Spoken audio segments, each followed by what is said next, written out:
জুতা ছিঁড়ে গেছে এবার দাঁড়া এই 230 টাকা কি পাইলাম? কিছুই না। আপনার জুতায় কি হইছে? 230 টাকায় জুতা ছিঁড়ে গেল।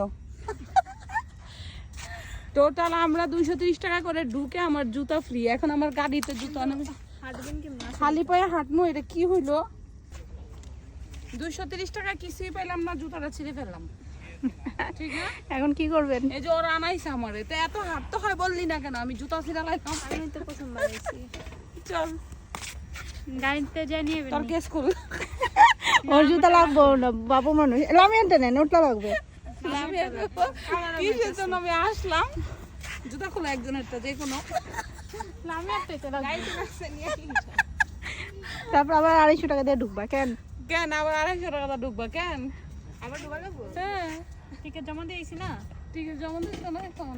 ওই আঙ্কেলটা যা বল, আঙ্কেল 2 মিনিট যদি বাইরে যাবো। না এটা তো আসলে সমস্যা। আমি আঙ্কেল কইলে আরো তো দিবই এখন না, উল্টো একটা ছাড় ওয়ে আচ্ছা লামিয়া, তাহলে তুমি যা ভাইয়া বলো। একটা ওয়ে তো এটা কি কত? কি এটা ছেড়ে ফালাই দিবেন? এটা পরে এখানে ছুঁয়ে যায়, লাস্টে নিয়ে যাবো নি। আর নেওয়ার কি দরকার, জুতা ফালাই দিবেন। হ্যাঁ জুতো ফালাই এখানে কি করবো কোন? এখন সলটা উঠে দেব। তোর জুতো আছে না? ওকে চল। এমনি চলবে? হ্যাঁ আশ্চর্য, তখন আমি কি করবো? জুতা কই? চল।